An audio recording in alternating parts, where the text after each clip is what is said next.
أعوذ بالله من الشيطان الرجيم. بسم الله الرحمن الرحيم.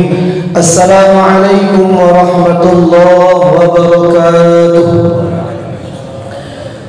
الحمد لله والصلاة والسلام على وعلى آله وأصحابه ومن والاه. لا حول ولا قوة إلا بالله. أما بعد. Puji dan syukur pada kita anjungkan kehadirat Allah Subhanahu wa taala yang telah melimpahkan nikmat, rahmat, hidayah dan inayahnya kepada kita semua sehingga kita dapat bertemu di masjid yang sangat kita cintai ini dalam rangka melaksanakan salat zuhur insyaallah secara berjamaah. Kemudian salawat berangkaikan salam malah senantiasa kita doakan kepada Allah agar senantiasa dicurahkannya kepada junjungan umat Islam sedunia, yakni Nabi besar Muhammad sallallahu alaihi wasallam, dengan mengucapkan Allahumma salli ala Muhammad wa ala ali Muhammad. Bapak Ibu kaum muslimat yang dimuliakan oleh Allah, kultum yang akan kita sampaikan adalah sempurnakan wudu'mu maka sahnya salatmu. Bapak Ibu kaum muslimin kaum muslimat yang dimuliakan oleh Allah Subhanahu wa taala, dalam sebuah hadis sahih Nabi Muhammad pernah mengatakan, al-wudu miftahus salat. Wudu itu merupakan kunci daripada salat. Kalau wudu kita sah, maka solat kita pun sah. Kalau wudu tidak sah, maka solat pun tidak sah. Inilah yang akan kita luruskan kaum muslimin yang dimuliakan oleh Allah. Apa itu rukun-rukun solat? Apa yang tidak boleh ditinggalkan ketika solat? Jangankan ditinggalkan, tidak sempurna saja tidak sah wudu kita. Kalau wudu tidak sah, solat pun tidak sah. Apa rukun wudu itu? Dalam fikih terdapat arkanul wudu, rukun-rukun wudu sittah, 6. Yang pertama jelas niat. Itu yang ingin kita luruskan Bapak Ibu yang dimuliakan oleh Allah. Masalah niat terserah. Ingin di dalam hati saja, ingin dilafazkan silahkan. Semuanya memiliki dalil. Yang ingin tercantum saja di dalam hati atau yang ingin melafazkan niat terserah. Karena niat itu mahalluha fil qalb, letaknya di hati. Wa talaffuz biha sunnah dalam mazhab Imam Syafi'i. Melafazkan niat sunnah. Jadi terserah, yang penting niat, karena niat itu wajib. Sedangkan yang kedua yaitu ghaslul wajh, membasuh wajah. Ini yang banyak kesalahan Bapak Ibu yang dimuliakan Allah. Sebelum kita bahas tentang membasuh wajah, kita dudukkan dulu wajah itu bagiannya dari mana sampai mana. Kalau bagian vertikal dari atas ke bawah, yang dinamai dengan wajah adalah min manabiti sya'rir ra's, mulai dari tempat tumbuhnya rambut ila muntahal lihyain, sampai di bawah dagu. Ini bagian wajah atas bawah. Sedangkan lebarnya dari anak telinga sebelah kanan sampai anak telinga sebelah kiri. Ini yang horizontalnya. Yang lebarnya dari atas, bawah, kanan, kiri, semuanya merupakan bagian wajah. Tapi kami yakin Bapak Ibu, di siku tidak ada masalah. Yang muncul masalah adalah terdapat dalam istilah fikih, yaitu ad-dalq, menggosok-gosok bagian sempit di wajah. Kadang banyak orang ketika bau dua Bapak Ibu, cuma mengejar bagian samping aman, berarti aman. Padahal tidak. Terdapat bagian sempit di wajah, kalau tidak terkena air maka wajahnya pun tidak sah. Kalau wajah tidak sah, wudunya pun tidak sah. Apa contohnya? Bagian sekitar kelopak mata, bagian yang sempit dan susah dijangkau oleh air, kalau tidak digosok tidak sampai air. Kadang banyak orang buru-buru. Apa yang kita kejar Bapak Ibu yang dimuliakan oleh Allah? Al-ajlatu min syaitan. Buru-buru itu perbuatan syaitan. At-ta'anni minallah, santai saja, tenang. Ratakan air ke seluruh bagian wajah. Jadi gosok-gosok, selesai bagian sudut-sudutnya kita basuh, bagian wajah sempit gosok Bapak Ibu. Santai saja, sampaikan air ke bagian sempit di wajah. Ada dalilnya, ada. Ma la yatimmul wajibu illa bihi fahuwa wajib. Kalau bagian-bagian sempit tidak terbasuh, yang merupakan bagian dari wajah, maka tidak sah wudunya. Yang kedua, wajah. Sedangkan yang ketiga adalah tangan. Ghaslul yadain, dari ujung jari sampai siku. Tapi ingat, kalau ibu japa membasuh tangan dari ujung kuku sampai siku, ambo yakin tak sah wudu gitu. Bapak tak sah, kanlah pas sampai siku. Benar, memang yang diwajibkan sampai siku. Tapi ingat, kalau kita membasuh tangan, jangan pas-pas sampai siku. Kenapa? Lebihkan sedikit. Apa kaedahnya? Italatul ghurrah, melebihkan batas wajib. Kalau Allah wajibkan sampai marafiq, sampai siku, lebihkan segenggam di atas siku. Apa fungsinya? Memastikan seluruh bagian sekitar siku tersentuh oleh air. Tapi kalau cuma pas-pas sampai siku, takdirnya ada setitik bagian kulit di siku yang merupakan bagian tangan, tapi tidak tersentuh air, tentu tidak sah tangan gitu. Jadi lebihkan ke atas. Jadi kalau yang diwajibkan sampai siku, lebihkan segenggam tangan di atas siku. Ada dalilnya? Ada. Seperti kita menjahit atau misalkan membeli pakaian, tiba kita ke pasar atau kita pedagang, ada konsumen datang, Pak, ambo ni beli kain berapa meter? 10 meter. Kita ambil meteran, kita hitung, ukur 1 meter, 2, 10 meter, 10 pas. Ketika kita motong ke bawah, jangan pas-pas sampai 10 meter, lebihkan sedikit.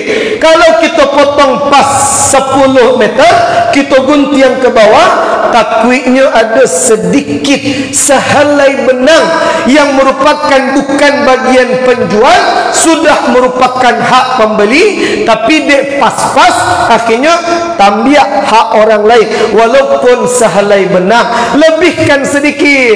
Jadi ketika kita memotong ke bawah, tidak kita ambil orang yang telah membeli kain kita. Maka ingat Bapak Ibu yang dimuliakan oleh Allah, kalau tangan siku, lebihkan sedikit di atasnya. Kalau yang punya cincin, tahrikul khatam. Kalau tidak niat, goyang cincin kita, putarkan agar tadi sampai ke bawah sudut daripada cincin yang melekat ke tangan kita. Bapak Ibu kaum muslimin, kaum muslimat yang dimuliakan oleh Allah, niat wajah, tangan. Kemudian yang keempat yaitu masur ra's, masur ra's, menyapu bagian kepala. Inilah yang menjadi perdebatan para ulama, perbedaan pendapat di ma batih wajah yang wajib disentuh oleh air. Karena perintah Allah jelas, faghsilu wujuhakum wa aydiyakum ilal marafiq wamsahu bi ru'usikum. Sapulah sebahagian kepala kalian, sebahagian kepala. Imam Syafi'i mengatakan sedikit bagian kepala sudah terkena air, kemudian rambut minimal 3 helai, itulah wajiblah, sah, sudah boleh kita solat. Saketik saja bagian kepala, tu rambut 3 helai, modego, itulah sah dalam mazhab Imam Syafi'i. Dalam pendapat ulama yang lain, rubu'ur ra's, seperempat kepala. Jadi seperempat kepala kita kanan ya sah.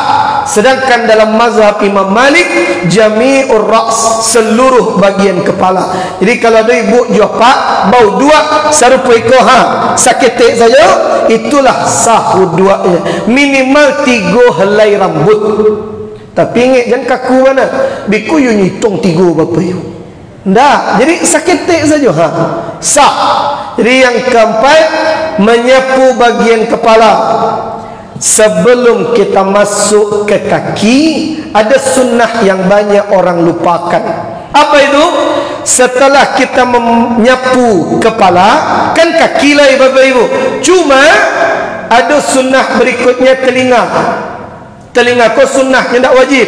Setelah telinga, sebelum ke kaki, usap kedua atau seluruh pundak bagian belakang, usap dengan air. Ambil air, kemudian percikkan, usap bagian ke belakang pundak kita. Itu yang banyak orang tinggalkan. Ada sunnahnya, Nabi melakukan itu. Derajat hadisnya hasan. Apa yang dilakukan Nabi? Setelah beliau membasuh telinga, kemudian beliau usap lehernya sembari membaca doa. Apa doanya? Allahumma fukka raqbati minan nar wa a'udzu bika minas salasil wal aghlal. Ya Allah, bebaskan pundakku dari jilatan api neraka, dan aku berlindung kepadamu dari belenggu-belenggu dan rantai-rantai. Bapak, itu yang kita doakan Ustaz. Karena nanti di akhirat, di neraka, yang akan ditahan dengan rantai, dengan belenggu, itu leher kita. Makanya kita berdoa kepada Allah ketika mengusap leher, ya Allah, bebaskan pundakku dari jilatan api neraka. Doakan itu. Itu yang sering kita tinggalkan. Padahal sunnah Nabi. Ustaz, tak dapat ambo bahasa Arabnya Ustaz, boleh bahasa Indonesia? Boleh. Ya Allah, bebaskan pundakku dari jilatan api neraka, dan aku berlindung kepadamu dari rantai-rantai dan belenggu-belenggu. Sah. Kemudian yang terakhir, rukun yang kelima, yaitu kaki. Sampai ka'bain, sampai mata kaki.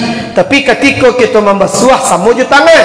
Jangan pas-pas sampai mata kaki. Lebihkan segenggam tangan di atas mata kaki, agar seluruh bagian kaki sempurna disentuh oleh air. Tapi ingat, terakhir kaum muslimin yang dimuliakan oleh Allah, dalam sebuah hadis dari Abdullah bin Umar, Nabi pernah memberikan ancaman yang luar biasa. Apa ancamannya? Nabi mengatakan, wail, neraka wail. Bagi siapa? Lil aqabi minan nar. Bagi orang yang tumitnya, bagian bawah belakang kakinya tidak tersentuh oleh air. Kadang banyak orang bau dua capek-capek, cuman bagian muka yang nyesiram juga, kemudian bagian belakang digikuan saja, bisa jadi dibasuh di dalam neraka. Bagaimana caranya? Makanya di Haramain Syarifain, di dua tanah suci, itu kamar mandi kadang dibuat tampik duduk, ditampik uduknya. Apa fungsinya? Bisa kita duduk, kemudian kita usap kaki kita, sela-sela jari-jari kaki kita, pastikan air mengenai bagian-bagiannya, jangan tergesa-gesa. Kalau tagak agak susah jadinya, tapi kalau duduk bisa kita lebih santai untuk membersihkan kaki kita. Kalau tidak ada duduk, mungkin disediakan tempat berdiri, tagak saja gitu, pacik dindiam, usap bagian bawah, apalagi tumit kaki kita. Tumit kita tu kasar, tumit kita tu tidak lembut. Jadi kalau tidak dibasuh, tidak diadal, digosok-gosok, tidak sampai air ke dalamnya. Nah, jadi ingat Bapak Ibu yang dimuliakan oleh Allah, yang keenam, tertib berurutan. Inilah yang dinamai dengan sunnah atau yang dinamai dengan rukun-rukun wudu yang wajib dibasuh ketika berwudu. Sunnahnya apa saja? Yang pertama, mulai dengan bismillah. Kemudian yang kedua, gumur-gumur sunnah. Yang ketiga, istinsyak, menghirup air, memasukkan ke hidung. Tapi ingat Bapak Ibu, ketika kita puasa Ramadan, ketika kita berwudu akan solat, jangan pernah istinsyak. Apa itu? Memasukkan air ke hidung. Walaupun sunnah, walaupun dianjurkan, sunnah Nabi, tapi ketika berpuasa, yasilul ma ila khaysyum, sampai air ke bagian ikuawa, batal puasa gitu. Baca doanya Ustaz, dah usah istinsyak, cukup bagian hidung gikuan saja, dah usah dihirup, batal puasa kita nanti. Kemudian sunnah berikutnya tayamun, bukan tayamum tapi tayamun. Apa artinya? Dahulukan yang kanan, kemudian baru bagian tubuh yang kiri. Kemudian sunnah berikutnya yaitu taslis, 3 kali, wajah 3 kali, tangan 3 kali, kaki 3 kali, gumur-gumur 3 kali, sunnah. Kemudian yang berikutnya iktisadul ma', hemat menggunakan air.